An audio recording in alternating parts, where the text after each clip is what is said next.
Bonsoir à tous et bienvenue sur C8 pour un nouveau voyage au bout de la nuit. Ce soir, je vais continuer pour vous les nouvelles histoires extraordinaires d'Edgar Allan Poe. N'hésitez pas à retrouver toutes les autres en replay. Et là, on va continuer une nouvelle assez terrible où le narrateur torture et va même jusqu'à tuer ses propres animaux de compagnie, à savoir notamment son chat. Et c'est pourquoi la nouvelle s'appelle Le Chat Noir. J'espère que vous allez aimer cette lecture. Attention, ça fait un peu peur.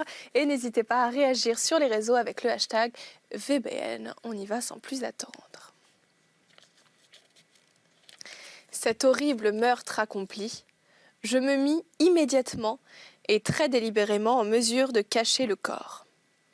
Je compris que je ne pouvais pas le faire disparaître de la maison, soit de jour, soit de nuit, sans courir le danger d'être observé par les voisins. Plusieurs projets traversèrent mon esprit. Un moment, j'eus l'idée de couper le cadavre par petits morceaux et de les détruire par le feu. Puis je résolus de creuser une fosse dans le sol de la cave. Puis je pensai à le jeter dans le puits de la cour. Puis à l'emballer dans une caisse comme marchandise avec les formes usitées, et à charger un commissionnaire de le porter hors de la maison. Hors de la maison. Finalement, je m'arrêtai à un expédient que je considérais comme le meilleur de tous. Je me déterminai à le murer dans la cave, comme les moines du Moyen-Âge muraient, dit-on, leurs victimes. La cave était fort bien disposée pour un pareil dessein. Les murs étaient construits négligemment, et avaient été récemment enduits dans toute leur étendue d'un gros plâtre que l'humidité de l'atmosphère avait empêché de durcir. De plus, dans l'un des murs, il y avait une saillie causée par une fausse cheminée, ou espèce d'âtre, qui avait été comblée et maçonnée dans le même genre que le reste de la cave. Je ne doutais pas qu'il ne me fût facile de déplacer les briques à cet endroit, d'y introduire le corps et de murer le tout de la même manière, de sorte qu'aucun œil n'y put rien découvrir de suspect. Et je ne fus pas déçu de mon calcul.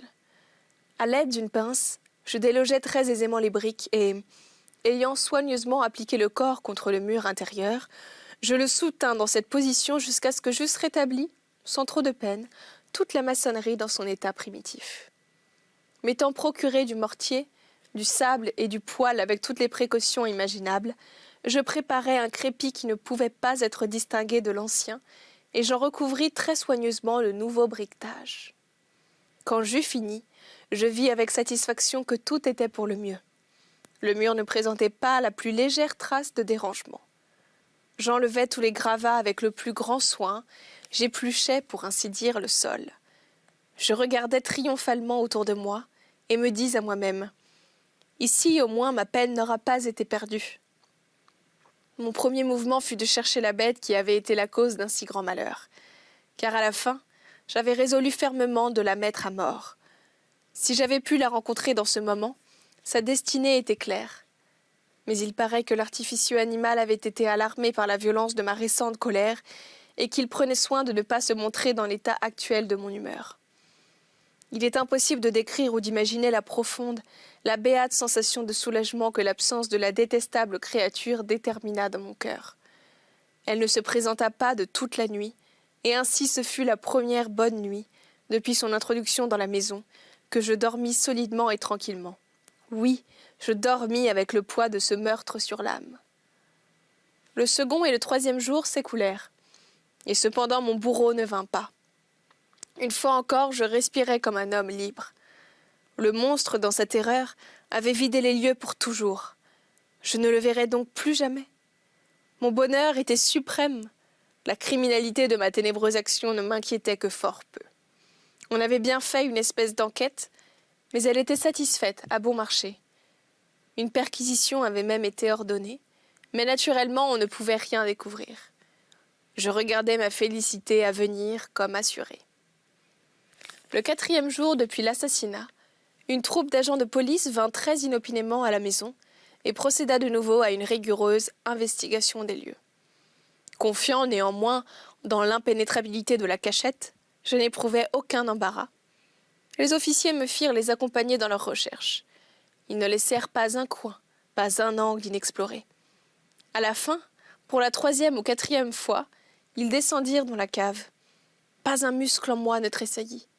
Mon cœur battait paisiblement, comme celui d'un homme qui dort dans l'innocence. J'arpentais la cave d'un bout à l'autre.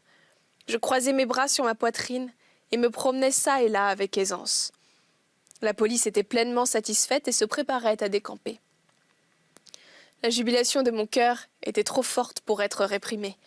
Je brûlais de dire au moins un mot, rien qu'un mot, en manière de triomphe et de rendre 2 fois plus convaincus leur conviction de mon innocence. « Gentlemen, dis-je à la fin, comme leur troupe remontait l'escalier, je suis enchantée d'avoir apaisé vos soupçons. Je vous souhaite à tous une bonne santé et un peu plus de courtoisie. Soit dit en passant, gentlemen, voilà une maison singulièrement bien bâtie. » Dans mon désir enragé de dire quelque chose, d'un air délibéré, je savais à peine ce que je débitais. Je puis dire que c'est une maison admirablement bien construite. Ces murs... Est-ce que vous partez, gentlemen? Ces murs sont solidement maçonnés. Et ici, par une bravade frénétique, je frappais fortement avec une canne que j'avais à la main juste sur la partie du briquetage derrière laquelle se tenait le cadavre de l'épouse de mon cœur. Ah! Qu'au moins Dieu me protège et me délivre des griffes de l'archidémon. À peine l'écho de mes coups était-il tombé dans le silence, qu'une voix me répondit au fond de la tombe. Une plainte, d'abord voilée et entrecoupée, comme le sanglotement d'un enfant, puis bientôt, s'enflant en un cri prolongé, sonore et continu, tout à fait anormal et anti-humain, un hurlement, un glapissement moitié horreur et moitié triomphe, comme il en peut monter seulement de l'enfer. Affreuse harmonie jaillissant à la fois de la gorge des damnés dans leur torture et des démons exultant dans la damnation. Vous dire mes pensées, ce serait folie. Je me sentis défaillir et je chancelais contre le mur opposé. Pendant un moment, les officiers placés sur les marches restèrent immobiles, stupéfiés par la terreur. Un instant après, une douzaine de bras robustes s'acharnaient sur le mur. Il tomba tout d'une pièce. Le corps, déjà grandement délabré et souillé de sang grumelé, se tenait droit devant les yeux des spectateurs.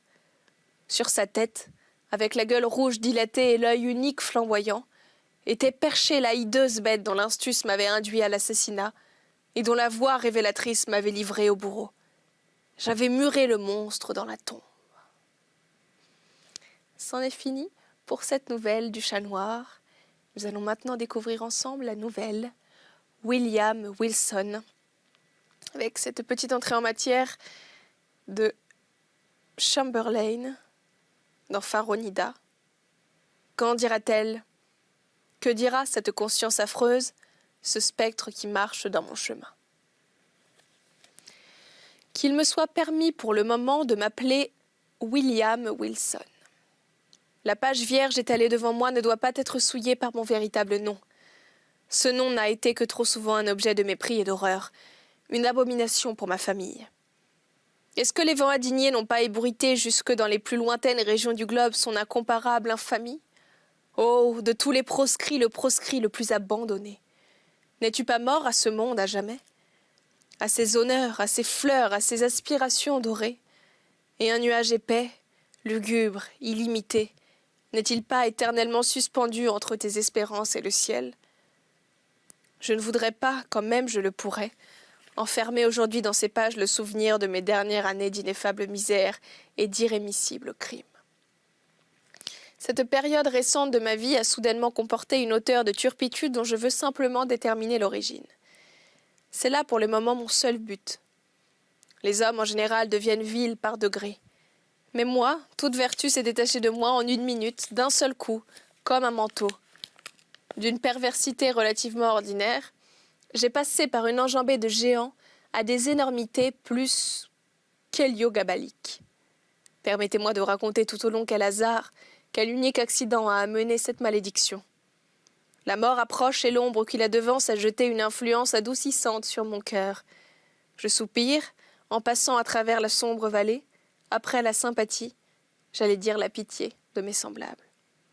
Je voudrais leur persuader que j'ai été en quelque sorte l'esclave des circonstances qui défiaient tout contrôle humain.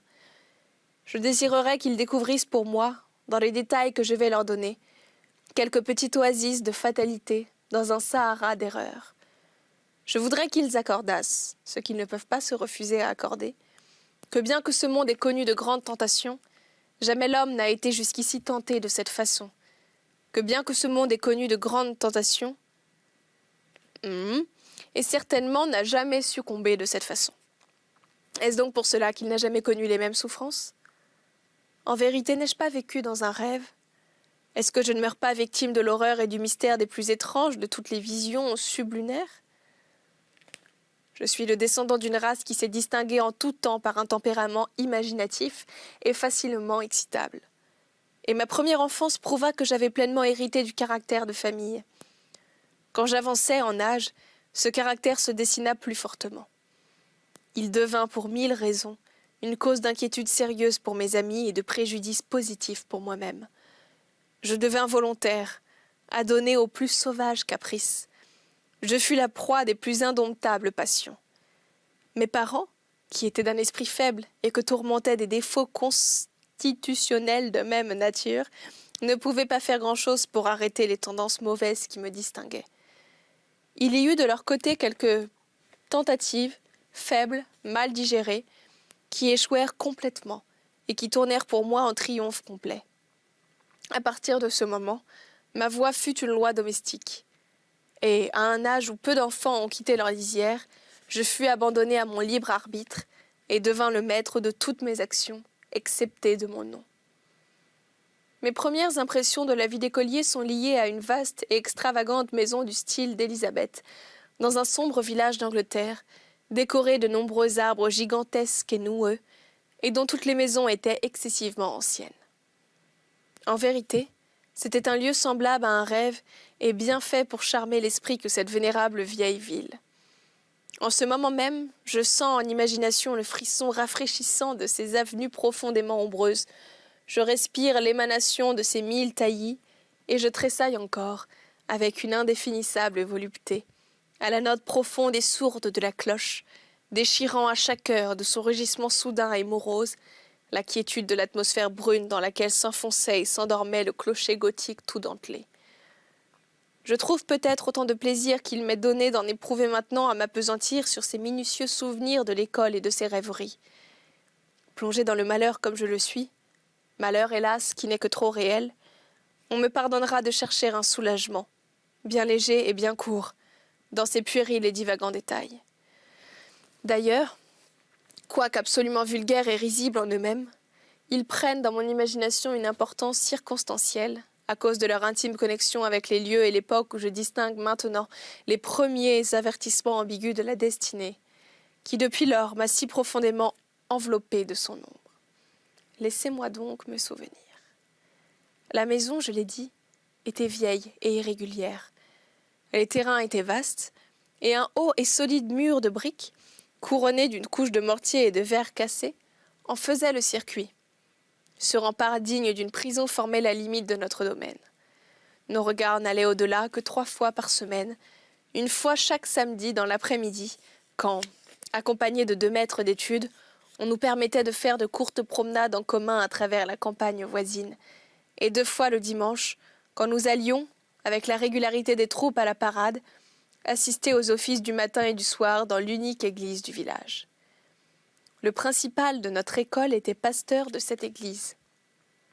Avec quel profond sentiment d'admiration et de perplexité, avais-je coutume de le contempler, de notre banc relégué de la tribune, quand il montait en chaîne d'un pas solennel, en chair, bien sûr, quand il montait en chair, d'un pas solennel et lent.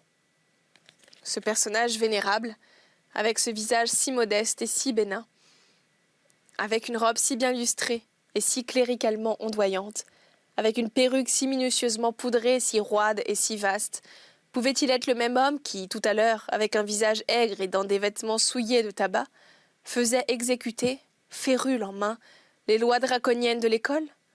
Ô gigantesque paradoxe dont la monstruosité exclut toute solution.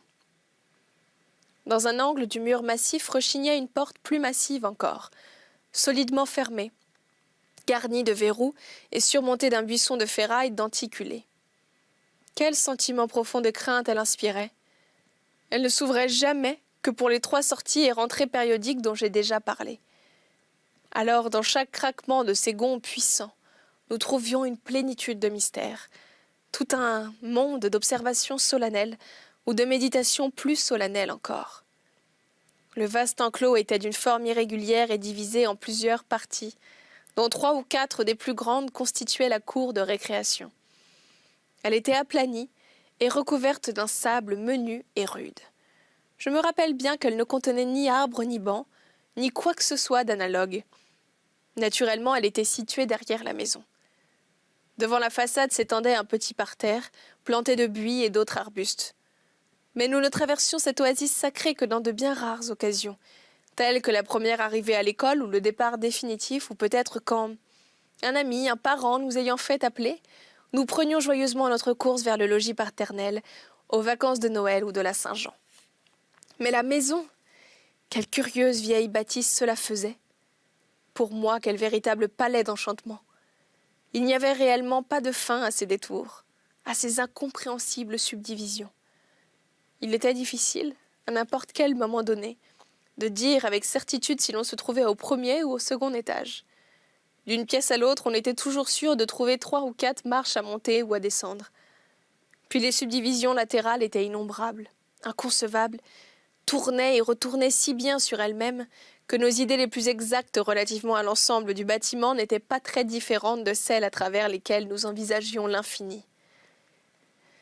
Durant les 5 ans de ma résidence, je n'ai jamais été capable de déterminer avec précision dans quelle localité lointaine était situé le petit dortoir qui m'était assigné en commun avec 18 ou 20 autres écoliers. La salle d'études était la plus vaste de toute la maison, et même du monde entier. Du moins, je ne pouvais m'empêcher de la voir ainsi. Elle était très longue, très étroite et lugubrement basse, avec des fenêtres en ogive et un plafond en chêne. Dans un angle éloigné d'où émanait la terreur, était une enceinte carrée de 8 à 10 pieds, représentant le sanctum de notre principal, le révérend docteur Bransby, durant les heures d'études. C'était une solide construction, avec une porte massive. Plutôt que de l'ouvrir en l'absence du domini, nous aurions tous préféré mourir de la peine forte et dure. À 2 autres angles étaient 2 autres loges analogues, objets d'une vénération beaucoup moins grande, il est vrai, mais toutefois d'une terreur assez considérable. L'une, la chaire du maître d'humanité, l'autre, du maître d'anglais et de mathématiques.